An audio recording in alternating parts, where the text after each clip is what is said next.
Cannabis, weed, pot, Mary Jane, medicine, illegal.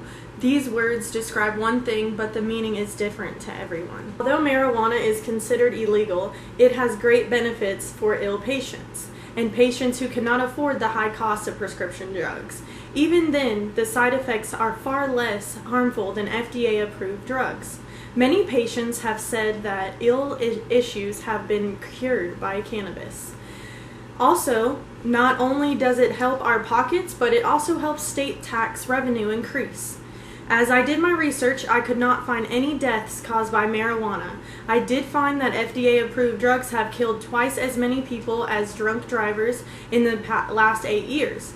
That's 10,000 people in 8 years, 125 per year, 104 a month, and 3 people a day. Next time your doctor prescribes you something you can't pronounce, then think twice and do your research on cannabis. Marijuana is one of the most illicit drugs used in America. Although there are long-term and short-term effects, but are less harmful than prescription drugs. The FDA has a rigorous five-phase process to approve new drugs, which could take up to a decade to complete. Marijuana is used for different illnesses such as cancer, anxiety, PTSD, eating disorders, AIDS and HIV, and many others. I'm going to show you some short-term effects of marijuana for anxiety use and Cymbalta. Some short-term effects of marijuana use for anxiety.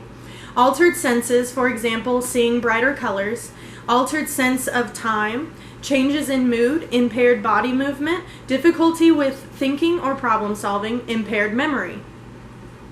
And short-term side effects for Cymbalta, a prescribed drug from your doctor. Nausea, dry mouth, constipation, diarrhea, fatigue, drowsiness, difficulty sleeping, loss of appetite, and dizziness. As you can see, cannabis is not as harmful as other drugs doctors would prescribe for anxiety. As you can see, marijuana has not killed anyone in the U.S. out of 13 other causes of death.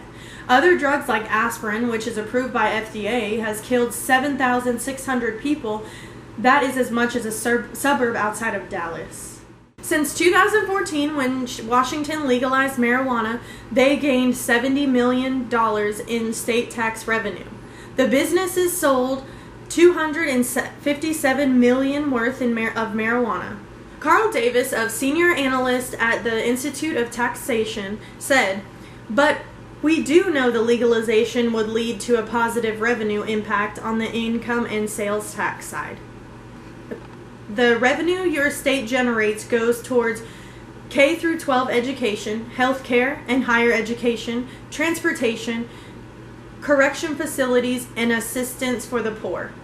Instead, your tax dollars are going to imprisoning petty criminals for possession of marijuana charges." Carolyn Fairchild from Huffington Post said, "Taxes aren't the only source of revenue that would come from legalizing marijuana. State and local governments also save billions of dollars as they currently spend regulating it. We are spending between $7.5 billion and $10 billion arresting and prosecuting individuals for marijuana violations." For recreational use and medical use are two different things. They are also handled differently when dealing with the judicial system. For your first offense of any amount, you are charged with a misdemeanor and could go to jail for up to a year. Think of a patient using it for medical use. There are more harmful and more dangerous drugs out on the market. From America's new drug policy landscape, about 76% of Americans say that if marijuana use is not legalized, those who are convicted of possessing small amounts of marijuana should not serve jail time. Just 22% favor jail time for the convicted of minor marijuana possessions. Now that everyone has heard both sides of the story, spread the word and use Mother Earth for the gifts that she has given us.